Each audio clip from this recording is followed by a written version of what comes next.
आद्रा नक्षत्र। जय माता की मित्रों, हम लोग नक्षत्रों के पाठों का ही अध्ययन कर रहे हैं और मृगशिरा नक्षत्र तक की चर्चा हम लोग संपूर्ण कर चुके हैं। आज बात करते हैं आद्रा नक्षत्र की। अभी नक्षत्रों के जो पाठ हमने चालू किए हैं, पहले से चल रहे थे, बीच में दूसरे पाठ लग्न के हिसाब से भावों के पाठ हमने चालू किए थे और नक्षत्रों के पाठ थोड़े दिन के लिए बंद कर दिए थे। तो उन्हीं पाठों पे वापस आ रहे हैं। केवल मेष लग्न में गुरुदेव तक के पाठ हमारे दिए हुए हैं। अब एक जो चैनल से बराबर जुड़े हुए हैं, उनका एक प्रश्न भी था, सर पुराने पाठों को जो सुनना हो उसको अध्ययन करने में या मतलब खोजने में थोड़ी तकलीफ हो रही है, तो उनके लिए हम बता रहे हैं कि आप चैनल को व्यू करके और उसके अंदर जब जाएंगे तो आप देखिए प्लेलिस्ट होगा। तो हमने सब पार्ट प्लेलिस्ट के हिसाब से सेट कर दिए। जो ग्रह और से संबंधित पाठ है वो सब ग्रह बोल के, फलित पाठ बोल के हमने अलग से एक प्लेलिस्ट बनाई है। और जो नक्षत्रों से संबंधित पाठ है उनके लिए नक्षत्र बोल के अलग से प्लेलिस्ट मिलेगी आपको।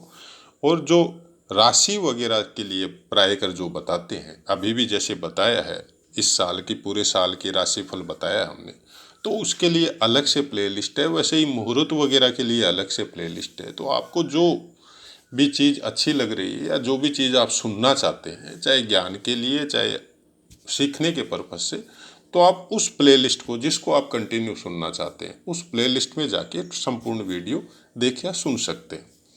आगे बढ़ते हैं। आद्रा नक्षत्र। आद्रा नक्षत्र में जैसे स्वामित्व जो प्राप्त होता है नक्षत्रों का, संपूर्ण नक्षत्र का स्वामित्व राहु देव को प्राप्त है। ये मिथुन राशि के अंतर्गत आता है। चारों चरण मिथुन राशि में आते हैं इनके।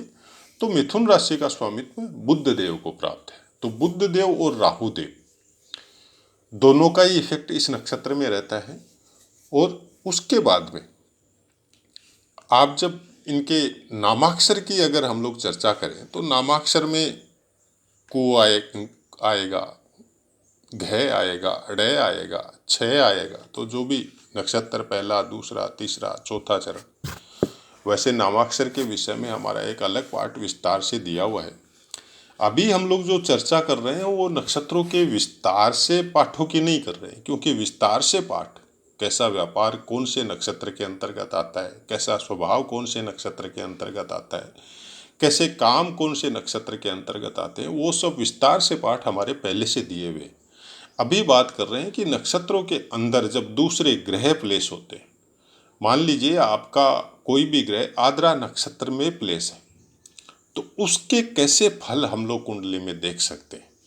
हालांकि संपूर्ण फल जो बताया जाता है वो कभी नहीं मिलता है, लेकिन एक दिशा मिलती है कि इस तरह का कुछ फल प्राप्त हम लोगों को हो सकता है।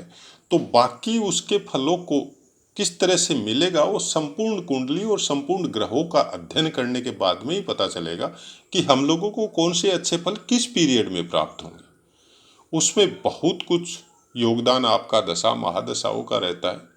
उसके अलावा आपका गोचर का विशेष रहता है और आपको जिस स्थान पे गोचर हो रहा है वहाँ अष्टक वर्ग में कितने अंक मिले हुए हैं, उसका अपना एक अलग फलित होता है।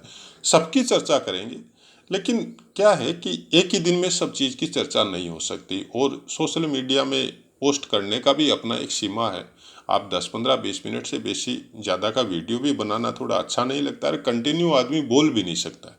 आपने जितने भी वीडियो सुने होंगे आपने देखा होगा कि हम कोई पहले से लिखे हुए पाठ आपको नहीं पोस्ट करते। जो पाठ आप बनाते हैं वो उसी समय में जो कुछ दिमाग में या सेट रहता है या जिसका अध्ययन किया हुआ है वो उसी अनुसार हम आपको बना के देते हैं। हम पहले से लिख के और लिखे हुए को पढ़ के कुछ नहीं बनाते, क्योंकि लिखा हुआ पढ़ा हुआ पाठ आपको अच्छी तरह से समझ में आ जाता है कि इसके पास लिखा हुआ है और ये लिखा हुआ अपने मुंह से बोल रहा है। तो वैसा कुछ हमसे नहीं होता है, क्योंकि हाँ ये अलग बात है कि लिखना पढ़ना ये हमारा शौक है, शुरू से लिखते हैं, एक ही चीज़ को बार बार लिखते हैं, जिससे क्या है वो दिमाग में सेट हो जाता है। आज 25-30 साल हो गया ये सब करते हुए, जब भी खाली समय होता है तो करते हैं तो वो दिमाग में सेट हो गया, अब कुछ लिखने का इतना विशेष जरूरत पड़ता नहीं है कि आद्रा नक्षत्र कैसा होगा, तो वो दिमाग में वो सेट हो रखा है, इस तरह से होता है। तो आद्रा नक्षत्र के विषय में जब चरणों की बात की जाती है तो पहले चरण का स्वामित्व गुरुदेव को है और चतुर्थ चरण का स्वामित्व भी गुरुदेव के पास है। द्वितीय चरण का और तृतीय चरण का स्वामित्व शनिदेव को प्राप्त है। अब आप समझिए कि आद्रा नक्षत्र में कोई भी ग्रह अगर आपके चतुर्थ चरण में है तो चतुर्थ चरण गुरुदेव, उसके अलावा संपूर्ण आद्रा नक्षत्र का राहुदेव और राशि का स्वामित्व मिथुन मतलब बुध देव। तीनों को आपको देखना है कि तीनों कैसे प्लेस है, कहाँ पे प्लेस है और किस किस नक्षत्र में प्लेस है, कौन से भाव में प्लेस है। और कोई भी ग्रह आपका आद्रा नक्षत्र में विराजमान हो के आपके कुंडली के कौन से भाव में प्लेस है, फिर उनको सम्मिलित करना पड़ेगा, तब जाके अपने को पीरियड समझ में आएगा कि अच्छे या बुरे जो भी फल होंगे किस तरह से हमको जीवन में प्राप्त होंगे। आद्रा नक्षत्र के विषय में बोला जाता है कि जातक अपने कर्तव्य के प्रति ईमानदार होता है और कठिन परिश्रमी होता है, सौंपे गए काम को हमेशा अपनी जिम्मेदारी से पूर्ण करता है और बहुत से विषयों का ज्ञान होता है और सीखने की ललक एक विशेष होती है। तो मिथुन राशि में ऐसे भी सीखने की ललक बहुत ज़्यादा होती है और विनोदी वृत्ति का होता है। मतलब मिथुन राशि में कोई भी आदमी जो भी अगर अच्छे भाव या लग्न वगैरह में आ जाए तो मोस्ट प्रोबली हमने 99% देखा है आदमी दुख तकलीफ में भी हंसी मजाक करते रहता है।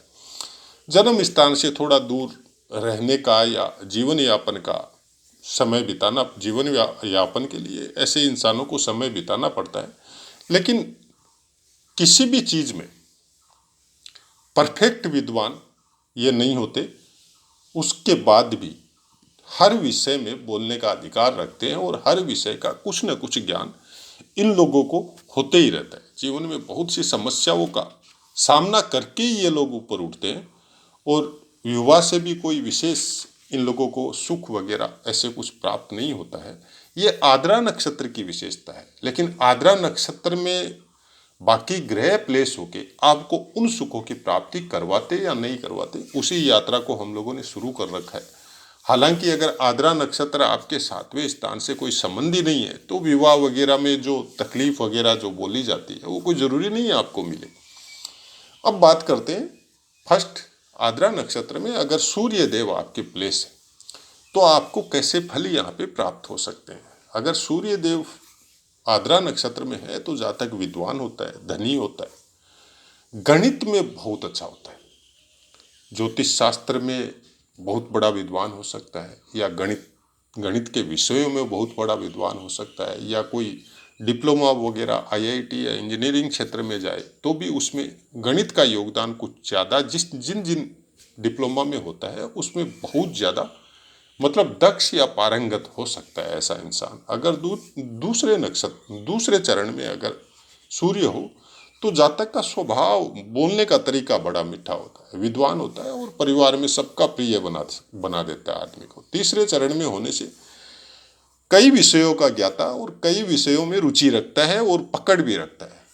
ज्योतिष शास्त्र हो या वेद पुराण हो, चाहे ऐसे ही कोई रिसर्च वाले सब्जेक्ट हो, चाहे अलग धर्म से संबंधित कोई रिसर्च के सब्जेक्टों से आदमी दूसरे धर्म में पैदा हुआ है और उसके आद्रा नक्षत्र के तीसरे चरण में सूर्य देव है और योग कारक स्थानों पे है, तो अपने धर्म या उस ज्ञान या रहस्य ज्ञान से संबंधित कुछ विशेष रुचि होती है और कुछ विशेष उसके अंदर वो ऊर्जा भी होती है उसको समझने की।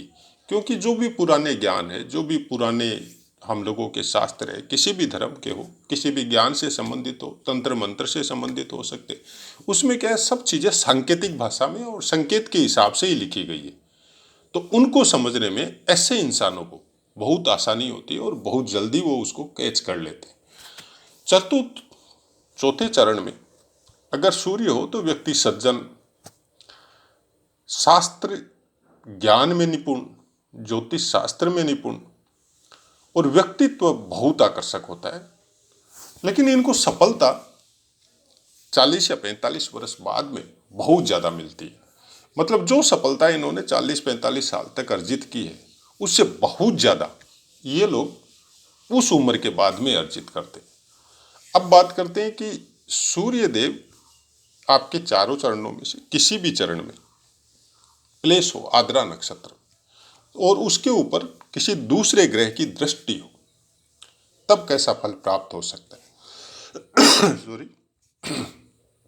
अगर चंद्र की दृष्टि हो तो जातक अपनी नौकरी या अपने बिजनेस या अपने काम से संबंधित वो बहुत दूर जाता है अपने जन्म स्थान से। अब जैसे हमारा जन्म स्थान एक अलग जगह है और हम अपनी आजीविका के लिए या अपनी सर्विस के लिए उस जन्म स्थान से बहुत दूर आ गए, हम असम में रहते हैं। अब वहाँ पे क्या होता है कि वो परिवार सहित ही वहाँ बस सकता है और अपने जन्म स्थान से कनेक्ट रहेगा, लेकिन कम आना जाना रहता है। अगर मंगल की दृष्टि हो तो कुछ आलस जैसा स्वभाव आ सकता है, लेकिन शत्रु बहुत भयभीत रहते हैं ऐसे इंसानों से जिसका भी आद्रा नक्षत्र में सूर्य हो और मंगल की दृष्टि हो। तो कुछ आलसी स्वभाव हो सकता है, लेकिन शत्रुओं के लिए बहुत भारी होता है। शत्रु हमेशा ही उसे मतलब भय या दुखी रहेंगे। तो ये एक नॉर्मल सी बात है कि शेर जब जंगल में चलता है तो उसका खाना पीना हो गया, उसका काम हो गया, पेट भर गया, तो जब तक उसको भूख नहीं लगती है वो वापस शिकार के लिए नहीं जाएगा। वो उसको आलसी बोल सकते हैं आप, लेकिन जहाँ वो रहता है, जहाँ वो बैठा रहता है, उसके शत्रु उससे बहुत दूर ही रहेंगे। तो वैसा कुछ आप इसको समझ सकते हैं। अगर बुद्ध देव की दृष्टि हो तो कुछ न कुछ संतान से प्रॉब्लम मिल सकती है, किसी भी तरह की। हो सकता है विचार नहीं मिले, हो सकता है आपका कहना नहीं माने, या हो सकता है मतलब कुछ संबंधियों के या रिलेटिव्स के भड़काने की वजह से आपसे दूरी बना ले। संतान की समृद्धि की वजह से आपको भी मतलब संतान के अगेंस्ट में परिवार वाले दूरी बनवा सकते हैं। ये कुछ विशेष, हालांकि संतान आपकी कोई खराब नहीं होती है। वहाँ पे होता क्या है कि संतान बहुत ज़्यादा जब उन्नति कर लेती है तो कुछ कोशिश करते हैं संतान को आपके विरुद्ध भड़काने की, कुछ इंसान कोशिश करते हैं परिवार के कि आपको संतान के विरुद्ध भड़काने की। तो उसी से वो तो कुछ न कुछ दूरी संतान के और आपके मध्य में बनी रह सकती है। अगर गुरुदेव की दृष्टि हो, आद्रा नक्षत्र में सूर्य देव प्लेस है और वहाँ पे गुरुदेव की अगर दृष्टि है तो जो जिनको तंत्र मंत्र बोला जाता है, किसी भी देश में, सब देशों में चलता है तंत्र मंत्र है, अपनी अपनी लोक भाषा में भी है और अपने देश में संस्कृत में भी है, अपनी भाषा में भी, क्षेत्रीय भाषाओं में भी है। तो उस जो आदमी जहाँ रहता है, जहाँ पे इस टाइप की शिक्षा लेता है, उस भाषा में या उससे संबंधित ज्ञान में उसको बहुत ज़्यादा प्रवीणता या बहुत ज़्यादा नॉलेज उस विषय में हो सकता है। लेकिन पारिवारिक जीवन सुखी नहीं होता है, ये नॉर्मल बात है। ये एक्चुअल फैक्ट है ये कि जो भी आदमी तंत्र मंत्र या ज्योतिष से संबंधित बहुत गहरा ज्ञान या ध्यान रखता है वो परिवार की तरफ से सुखी नहीं होता है। ये हकीकत है। ये आप किसी भी जो भी अच्छा ज्ञान रखता है, ज्योतिष से संबंधित हो या तंत्र मंत्र से संबंधित हो, उसके परिवार में जाइए आप, वो मतलब उसका लेवल जो दिमाग का है ना वो बहुत ज़्यादा अपवार्ड हो जाता है। और जो नॉर्मल इंसान है, परिवार में सब नॉर्मल ही रहते हैं, उनका दिमाग का लेवल अलग वे में रहता है। तो फिर कुछ न कुछ प्रॉब्लम परिवार में और उस इंसान के बीच में होती है। वो जब कोई गलत देखता है तो वो रोकने का कोशिश करता है कि इस समय में ये मत करो। तो वो जब बहस करने लग जाते हैं, बच्चे हो, परिवार के बाकी मेंबर हो, तो वो बहस का वो रिप्लाई नहीं देता है। अब बहुत से ज्योतिष या हमारे जैसे या कुछ और है, वो कुछ अपवाद हो सकते हैं। कारण अपवादों का ये है कि ग्रह का नेचुरलिटी अपना एक अलग चीज़ है और उसके अनुसार जब आप अपने दिमाग को मैच्योर कर लेते हैं कि आपको दूसरे को समझना है तो अपना दिमाग मत लगाइए, दूसरे का दिमाग कैसा है, चाहे वो आपका परिवार का मेंबर है चाहे बाहर का है, उसके दिमाग के अनुसार आप उसको टेकल कीजिए, तब आपका रिलेशन बना हुआ रहेगा। तो ऐसे कुछ हमारे जैसे अपवाद है। बाकी नॉर्मली ये सब ज्ञान रखने वाले इंसान को परिवार से इतना कोई विशेष वो अच्छा फल नहीं मिलता। अगर शुक्र की दृष्टि हो तो धनोपार्जन के लिए बहुत अच्छी होती है, लेकिन विदेश में घर से बहुत दूर जाना पड़ता है। शनि की दृष्टि हो तो आदमी को चालाक बनाती है और कुछ धन में और में काम में प्रसिद्धि तो दिलाती है, लेकिन यहाँ पे सॉरी, कुछ फीमेल से कुछ न कुछ गलत आपको फल मिल सकता है। मतलब कोई आपकी कामों की वजह से आपको आपका फायदा उठा सकते हैं, कोई आपको धोखा दे सकती है। तो ऐसा कुछ शनिदेव की अगर दृष्टि हो तो वो नॉर्मल है। अगर थोड़ा बहुत भी कोई ज्योतिष का ज्ञान रखता है और सूर्य देव पे अगर शनिदेव की दृष्टि है, चाहे कहीं भी हो, आप नक्षत्र नहीं देखे तो भी प्रिडिक्शन यही निकल के आता है कि अपने वर्तमान कर्म जो आप कर रहे हैं उसमें विशेष सावधान रहे। चाहे आपकी सूर्य की महादशा चल रही है, चाहे आपकी शनिदेव की महादशा चल रही है, या सूर्य देव या शनिदेव गोचर में ऐसे स्थान में प्लेस हो गए कि फिर आमने सामने दृष्टि है, जो कि 12 महीने में 1 महीना मोस्ट प्रोबली होती है, या शनिदेव कहीं पे बैठ के 3 स्थानों को देखते हैं और गोचर में घूमते घूमते शनिदेव उस स्थान से गोचर कर रहे हैं जहाँ पे शनिदेव की दृष्टि पड़ रही है सूर्य देव पे। तो ये 12 महीने में 3 बार होता है ऐसा काम। 4 बार समझ लो आप। एक बार शनिदेव के साथ सूर्य देव विराजमान होते हैं और 3 जगह दृष्टि है तो 3 बार वहाँ से गुजरते हैं, क्योंकि 12 राशियों का भ्रमण सूर्य देव 1 साल में कर लेते, शनिदेव नहीं करते। शनिदेव 2.5 साल रहते। तो उस पीरियड में कुछ विशेष सावधानी आपको देखनी पड़ेगी कि सूर्य देव पे शनिदेव की दृष्टि है तो कहीं अपमानित होना पड़ सकता है, क्योंकि आपके जन्म समय में अनुराधा नक्षत्र में सूर्य देव का प्लेसमेंट है। तो आपको उस समय में थोड़ी सावधानी रखनी पड़ेगी, या सावधानी नहीं रखना चाहते तो फिर कर्मों की तरफ से एकदम अलर्ट हो जाए। किसी स्त्री से कोई भी गलत कॉन्टेक्ट या गलत रिलेशन रखना बंद कर दीजिए, तो वो पीड़ा आपको फिर मिलेगी नहीं। तो ऐसा ही कुछ नक्षत्रों के विषय में जब हम लोग पाठों का अध्ययन करते जा रहे हैं तो अपने को विशेष कुछ समझने को या सुनने को मिल रहा है। और कुछ विशेष हम लोग जब कुछ जन्म कुंडली का भी अध्ययन करेंगे तो वो सब चीज़ें जब हम लोग ध्यान में रखेंगे तो बाकी ग्रहों को और को सबको मिला के जब हम लोग कुंडली का अध्ययन करें तो हम लोगों को बहुत अच्छा परिणाम इस विषय में मिल सकता है। हालांकि किसी एक ग्रह या किसी एक नक्षत्र से पूरे जीवन का या कुंडली का फलादेश कभी नहीं होता है। और फिर वो भी आपको देखना पड़ेगा कि जब आप वृक्ष आद्रा नक्षत्र में सूर्य देव का प्लेसमेंट का अध्ययन कर रहे हैं तो आपको कुंडली के कौन से भाव में है वो, और कहाँ का स्वामित्व प्राप्त है, कारक कहाँ कहाँ के हैं। जो ये सब पाठ मेरे जहाँ के कारक है, राशियों के स्थान हिसाब से स्वामित्व है, तो वो सब पाठ तो दिए हुए हैं और आप सब जानते हैं अगर पुराने जुड़े हुए हैं तो। अगर कोई नए जुड़े हैं तो हमने आपको बता भी दिया, उस हिसाब से आप उन पाठों का भी अध्ययन कीजिए, तब जाके बहुत कुछ आपको समझ में आ जाएगा।